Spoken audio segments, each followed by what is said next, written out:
Rahubat Yasar.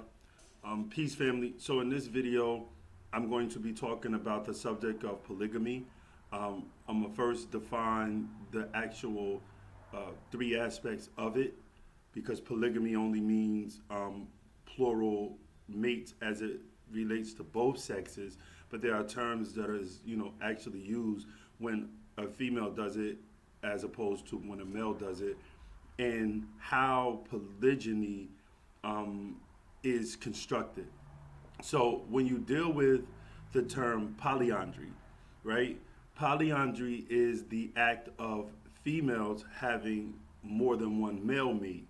And when you deal with the term polygyny, polygyny is the act of the men having more than one mate.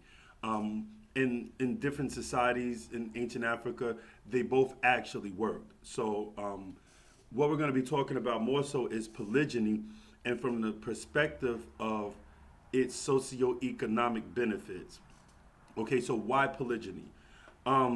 First of all, you have to realize that when we are in a society where we do not have the predominant culture and the predominant influences and the predominant population, that actually makes it kind of hard for that particular culture to actually thrive.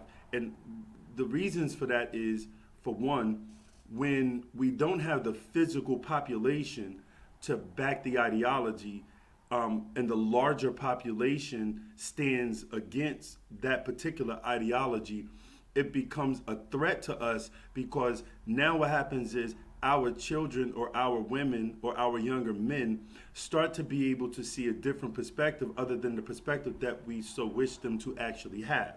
And so when we put ourselves in a position of inferiority, we already know what happens with that. That pretty much puts us, on the defensive versus the offensive. Now we have to find ourselves reinforcing the explanation of why what we stand on is right and exact, as opposed to the larger world and what they stand on. The second thing, which is the most important thing about polygyny, is that it empowers us socially and economically. So let's deal with the socio-economic empowerment of polygyny. Okay, so in a culture that is not the predominant culture, in a society that actually has a dominant culture, we call that a subculture, right? And the purpose of actually trying to breed a population and some socio-economic empowerment structure is so that the culture lives and thrives. In many of my classes, I used to tell people, recruiting people is like breeding, right? If you stop having children, right? If us as humanity stop having children, in one generation, humanity would die off because there are no human beings actually being produced. Well, likewise, when you recruit people through propagation, if you stop recruiting people, then your nation grows old and it dies off. If you have a nation that their ideology was born in, let's say, for example, the 60s, the 50s, the 70s, then most of the people in that culture is old. It takes youth to be able to revolutionize a culture, and the elders to be able to use their wisdom to help them back their revolutionary ideas so that the culture persists. Otherwise, it's going to die off. And so we start to think from the perspective of economics, right? Economically, you have to be able to thrive. Now, we know that economics deals with the 5 factors of production, right? Land, labor, capital, entrepreneurship, and knowledge. These 5 things are what in economics is said to be used to produce wealth. Without wealth, a culture definitely won't thrive. That's why most people become a sect or denomination of something else, because it's already thriving economically. If we don't have our own TV stations, if we don't have our own schools, if we don't have our own hospitals, if we don't have our own structures of institutions, that is, then that culture is codependent on whatever is the predominant culture and the way that they do things. And I find that to be very, very sad, that a group of people who have so much knowledge but cannot transform that into economic success for its people, because by the very fact that we can't transform our culture into an economic powerhouse, so to speak, then we are still reliant on the same people that we say mislead us or do, the greater evils to us. And so through economics, what that does is that actually shows and proves that our nation can thrive and subsist and, pursue self-determination independent of the same people that we have been trying to get away from the inception of starting a culture anyways. Socially, it helps our children because, let's say, for example, we have an educational system in, Wusabat. And our educational system is designed to be able to instill in the minds of the children that this is who they are, this is where they come from, this is our perspective of the world. Because if you really go and do some research, you'll see that most cultures are only taking reading, writing, and arithmetic and surrounding it around their version of history, right? And most cultures have their own language. So the reading and the writing comes from whatever they deem as their native tongue. So you take a language and mathematics, right? And then you surround that around history that you deem suitable to teach your people about themselves and the rest of the world. And that becomes the educational institution. And I've said many, many, many times, whoever controls the education controls the thinking of the people. Why? Because ultimately, that education is going to be the reference point on how those children see the world. And whoever controls the women controls the race. The reason why is because the women are responsible for, getting the children to where they need to be. You can't get past your mother's early childhood training. So if your mother was Sabian and she wanted you to learn Wu Sabat, that's what the children are raised in. If your mother was a Christian and she wanted you to learn Christianity, that's what you're going to be raised in. If your mother was Islamic or Muslim or Muslima, then that's what she taught you, that's what you're going to be raised in, because we can't get past the early childhood training of our mother. So the women are the first educators and the ultimate deciders as to what the children will know, believe in, and follow, right? So in a society where we have a subculture, right, within inside of the predominant culture, it makes it kind of hard when there is not an educational institution to be able to solidify our particular history, language, and culture. And so therefore the household has to actually be that institution. Now, understand this. If you are a single parent household with a culture like Wu Sabat, how is it probable that you're able to teach the children that when you can't even be in the household because you have to go out and work? How is it probable for you to be able to teach your children the misbetia when you have to go out and work? So this breeds what we call occupationally orphaned children. An occupationally orphaned child is a child pretty much whose parents are more so out of the house and they have to go to the Eurocentric institutions to be able to be educated, and that they're gone for a great amount of hours out of the day from those children's lives. It shouldn't be two sides. And what I mean it shouldn't be two sides, what I mean by that is it shouldn't be going to public schooling, learning their way, and then going home to the parents and then learning that particular way, because that causes a minor version of confusion, being as though the child now has another perspective to question the perspective of the household.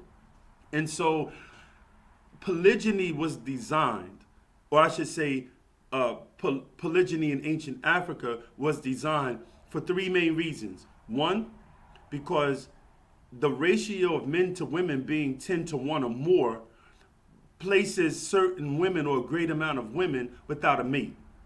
Two, you want the culture to be able to thrive in the child in the inception of the child's life.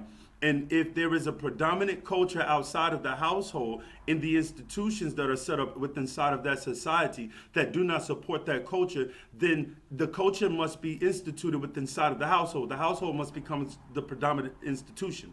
And three, if there are multiple individuals that live tribalistically within inside of each household, then there is a greater amount of income that's coming through that household. Even if you go back and you look at the ancient societies that came over here, and they were the inferior culture as far as through numbers, and they came into the particular country of America in its earliest stages. They basically tried as much as possible to stay away from the European people. So that means that there was a group of people, mainly women, that was inside of that society that decided to take on the role as the predominant educators of those particular children, so that the children would retain the culture and the language of that culture, and live within the bounds of that culture as it related to them carrying it on. So the purpose of having multiple mates is so that socially and economically we can thrive. Most times the men within our society find themselves doing crime and all sorts of things to be able to provide. But when we work together like a tribe, it makes it kind of easier, because let's say, for example, if I have two mates and myself, that's 3 incomes, right? So that means that the household could be financially taken care of. A savings could be actually established, just to be able to make sure that if anything happens, that we would actually have some sort of cushion, as we call it, as well as we can be able to establish businesses and get ourselves to a point of economic freedom. Because in this day and time, that is the greatest thing that we can actually achieve, is financial freedom. What else is there? You understand what I'm saying? So it makes it hard when we're not working together in a tribalistic way to be able to produce those things, because how are we going to educate our children if both of us as parents are outside of the household? Sometimes 2 incomes is not enough. Now imagine the single mothers, right? And the small amount or percentage of single fathers. So I think that it requires a responsible male, a male that's thinking more from a socio-economic perspective and not sexual.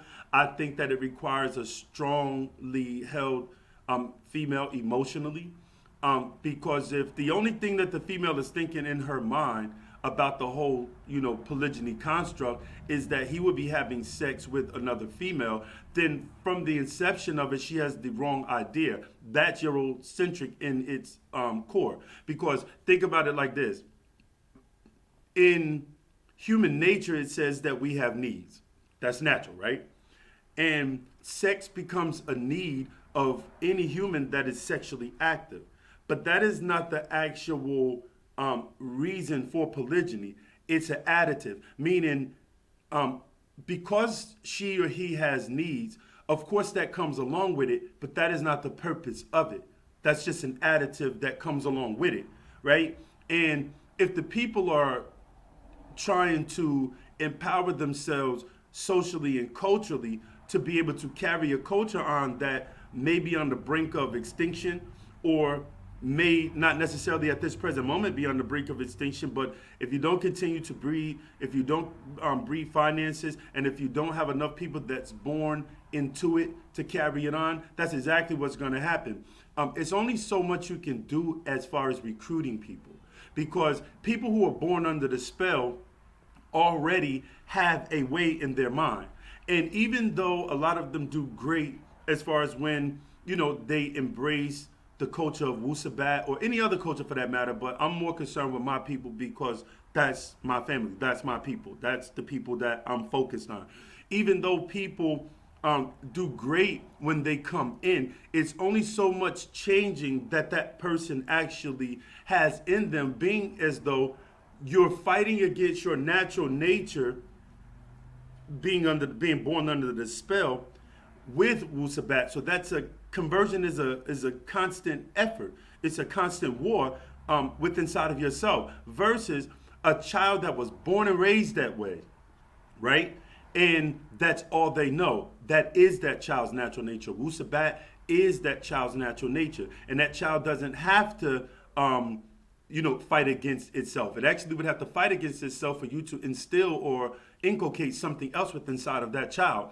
And so for the educational system, polygyny is necessary. For the economic empowerment, it is necessary, because if you already have a certain level of intelligence about yourself, and you start thinking more, applying more business minded logic to your life, you'll see that with a greater income, you could do greater things as far as not just with your family, but to contribute to the tribe or the family or the nation as well. I have a hard problem with accepting the fact that people have all this knowledge and it doesn't change their financial statement. And a lot of people would say, oh, well, I'm here to save souls. Okay, so I get that part, right? But that's not the only thing that's relative to us as a people. Economics is first and foremost. These people have taken over all the natural resources around the world, right? And they're producing wealth to leave to their children's children's children's children's children's children's children. Versus if you think that you can actually save a person by only speaking factual knowledge to them about some form of information that they have been miseducated on, you're wrong, because that alone will not work. It takes a conglomerate of things, and I think that finances would be faster. For example, if you look at a lot of the Christian missionary organizations, when they went into countries, the first thing they did was what? Feed them. They gave them food. They won people over based on their actual humanistic nature and their stability. I'm going to build the Chinese people went into Africa and said, I'm going to build apartment complexes. You don't have to pay, right? We're going to make sure you have a place to stay, but we're going to use your labor to work. So the people are basically working for a place to stay. I don't agree with that, but look at how people willingly submitted to that, all because their stability was solidified and taken care of. We got to be able to take care of our women and children. You got sisters out there that sabian that don't really have no money.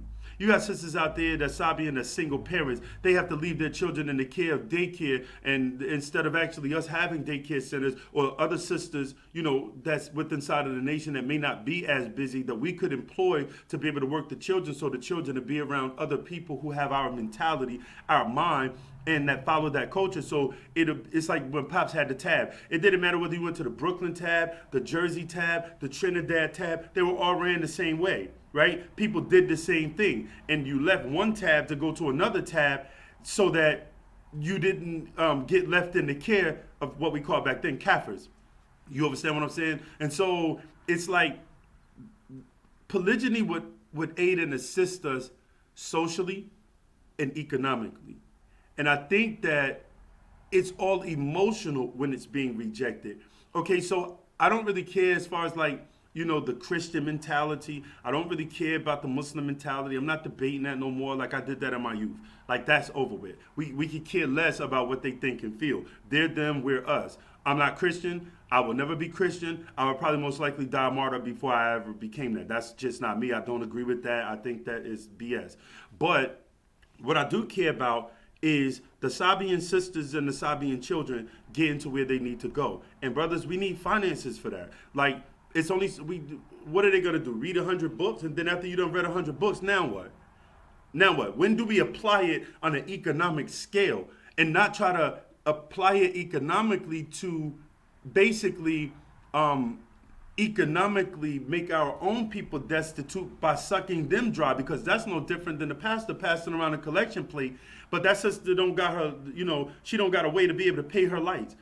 That child right there needs to go to a better doctor, but they don't really have the money or the Medicaid to be able to do so, right? We need to find means of being able to produce finances. And in order, like they say, it takes money to make money. So in order for us to raise money, polygyny becomes a great construct because now we have greater level of income. Now, how do we balance it? I think that depends on the male. I think and that's what I mean by responsible men. I think that the males are supposed to be going to the sisters with economic plans. Because one thing I know about females, man, if she loves you and she believes in you, she's gonna go all the way to West Hell to support you until you show her differently, right? And so I think that if we have sound economic plans and we show them that it actually works by demonstrating our ability to make it happen, I think that is a better way of getting them to accept polygyny, as opposed to the only thing you're doing is basically having sex with multiple women, and that's going to resonate in her mind like you have a sexual problem. This has nothing to do with propriety. It has nothing to do with cultural. It has something to do with you using a specific level of knowledge to convince her to give you your way because you have a sexual problem. And I'm not accusing brothers of that, but I just know man's nature because I'm a man. You know what I'm saying? So I think that we really need to start to employ polygyny as a means of being able to socially and economically empower ourselves and our culture because we need money. There's no way that we could actually have a nation or tribe that thrives without money, and we need another product to sell other than books. The books needs to be inclusive of something else. Sabian restaurants where we cook food the way we cook it, with our language on the menu, things like that. And so I want y'all to hit me up in the comments section. I just wanted to make a short video because the sister was on, a Sabian sister was on Facebook, and she proposed a question to the brothers. Is polygyny necessary? Yes, it is, in the right setting, right? And for the right reasons. Socio-economic is what I'm speaking about. Yes, because we could be financially empowered, we could be socially empowered, and our culture could thrive. I am one of those type of people who believe that no matter what, we are the best nation. There is none that could contend with us. Sabians are the best. Nobody could tell me nothing different. I got tunnel vision with that. Sorry if it offends you, but we the best. And we got the strongest, most powerfulest ideology on the planet. The majority of us are supposed to be thinking about wealth now. And I rarely hear those conversations. Everything is still about why the Bible is wrong. Did Jesus exist? This information about this religion, this information about that religion. Whatever people choose to believe nowadays, I could truly care less. My heart is already in the right place. This is who I am. Pop's already, in my mind, there's no shaking my foundation. I'm 40 years old. I've been doing this for 40 years. So in my mind, this is all that it is. There's nothing else, and ain't no two sides. So in my mind, I'm thinking more so like, okay, now we supposed to be getting financially empowered. Pops was financially empowered.